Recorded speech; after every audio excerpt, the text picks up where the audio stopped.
नमस्कार मित्रांनो, सर्वांचं स्वागत करतो आपल्या यूट्यूब चॅनलवर. तर आज आपण बघणार आहोत CTET आणि महा-TET यांचे काय फायदे आहेत आणि काय नुकसान आहेत आणि दोघांमधून कोण सर्वात जास्त चांगली आहे. तर मित्रांनो, व्हिडिओला सुरू करत आहोत.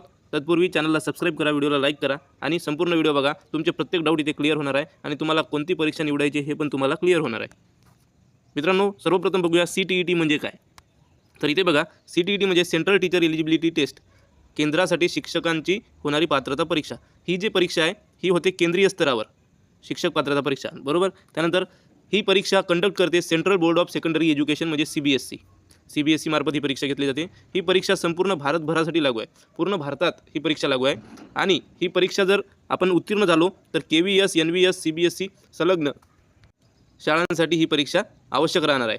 तर मित्रांनो, सेंट्रलमध्ये जेवढ्या पण शाळा आहेत किंवा संस्था आहेत त्यांच्यावर आपण ही जर परीक्षा पास झालो तर आपण तिथे पात्र राहू शकतो. त्यानंतर CTETचा पॅटर्न बघून घ्या. पेपर पॅटर्न, पेपर 2 असतात, पेपर 1, पेपर 2. पेपर 1 1 ते 5 साठी आणि पेपर 2 6 ते 8 साठी. 150 गुणांसाठी होतो, 150 प्रश्न असतात. निगेटिव्ह मार्किंग नाही. आणि मित्रांनो, याचा जो प्रमाणपत्र आहे हे लाईफ टाईमसाठी व्हॅलिड राहणार आहे. त्यानंतर CTETचे फायदे बघू मित्रांनो थोडक्यात. संपूर्ण भारतभरात मान्यता याची. सेंट्रल गव्हर्नमेंट शाळांमध्ये संधी, प्रायव्हेट CBSE शाळांमध्ये प्राधान्य, सर्व स्टेटच्या गव्हर्नमेंट आणि प्रायव्हेट शाळेमध्ये प्राधान्य. मित्रांनो, CTET एक्झाम दिली, एक एक्झाम दिली तर आपण कोणत्या पण स्टेटमध्ये पात्र ठरू शकतो शाळामध्ये शिकवण्यासाठी. त्यानंतर बघा महा-TET म्हणजे काय. Maharashtra teacher eligibility test. ही परीक्षा फक्त महाराष्ट्रपुरती मर्यादित आहे. मित्रांनो, ही महाराष्ट्र राज्यस्तरीय शिक्षक पात्रता परीक्षा आहे. ही परीक्षा Maharashtra state council of examination MSCE Pune मार्फत घेतली जाते. फक्त महाराष्ट्रातील शाळांसाठी लागू आहे मित्रांनो ही परीक्षा, म्हणून इथे कॉम्पिटिशन कमी राहणार आहे. त्यानंतर पेपर पॅटर्न सेम राहणार आहे जसा CTETचा होता. 2 पेपर, पेपर 1 1 ते 5 साठी, पेपर 2 6 ते 8 साठी. 150 गुणांसाठी, निगेटिव्ह मार्किंग नाही आणि लाईफ टाईम प्रमाणपत्र व्हॅलिड आहे. मित्रांनो, पहिले फक्त 7 वर्षासाठी होतं, आता लाईफ टाईम करण्यात आलेलं आहे. महा-TETचे फायदे बघा मित्रांनो. महाराष्ट्रपुरती स्पर्धा, राज्यातील सरकारी नोकरीची संधी, महाराष्ट्रामधील सर्व गव्हर्नमेंट आणि प्रायव्हेट शाळांमध्ये प्राधान्य. त्यानंतर इथे बघा मित्रांनो, कोणासाठी कोणती परीक्षा योग्य राहणार आहे. आता CTET द्यायची की महा-TET द्यायची, इथे तुमचा क्लिअर पॉईंट होऊन जाईल मित्रांनो. जर तुम्हाला सेंट्रल गव्हर्नमेंट किंवा भारतात कुठेही नोकरी हवी असेल तर तुम्ही CTET द्यावी.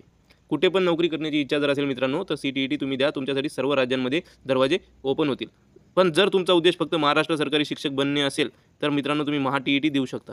CTET दिली तरी तुम्ही लागू शकता आणि महा-TET दिली तरी तुम्ही लागू शकता. तुमच्याकडे पर्याय मित्रांनो. त्यानंतर सर्वाधिक संधी हव्या असतील तर दोन्ही परीक्षा द्या, काय हरकत नाही, दोन्ही परीक्षा द्या. फायनल कन्क्ल्युजन बघण्यापूर्वी मित्रांनो मला हे सांगा, तुम्हाला काय वाटते CTET वर्सेस महा-TETमध्ये कोणती परीक्षा सोपी आहे, कोणती परीक्षा जास्त महत्त्वाची आहे, जास्त स्कोप कोणत्या परीक्षेला आहे आणि दोघात काय वेगळेपणा आहे हे मला कमेंट करून तुम्ही सांगा. व्हिडिओला लाईक करा, चॅनलला सबस्क्राईब करा. आणि मित्रांनो, फायनल कन्क्ल्युजन बघा. दोन्ही परीक्षा महत्त्वाच्या आहेत. फरक फक्त स्कोप आणि लेवलमध्ये आहे. दोन्ही परीक्षामध्ये उत्तीर्ण होणे खूप सोपे आहे. तर मित्रांनो, तुमच्यासाठी हे काही प्रश्न आहेत, त्याचे उत्तर द्या. पण सर्वात जास्त महत्त्वाचा प्रश्न म्हणजे कोणती परीक्षा सोपी आहे हे तुम्ही सांगा. आपण मित्रांनो दोन्ही परीक्षेचा अभ्यास पॅरलली चालू करत आहोत, CTET आणि महा-TET. तर फ्रीमध्ये आपला पूर्ण राहणार आहे. सुरुवातीपासून एंडपर्यंत परीक्षा उत्तीर्ण कशी कराल, काय कराल, सगळे ट्रिक्स वगैरे असो, प्रत्येक लेक्चर असो, प्रत्येक क्वेश्चन आन्सर सिरीज असो, फ्रीमध्ये राहणार आहे. तर मित्रांनो, आपल्या चॅनलसोबत जुळून राहा, चॅनलला सबस्क्राईब करा, व्हिडिओला लाईक करा आणि या प्रश्नांचे उत्तर कमेंटमध्ये नक्की सांगा. Thank you so much.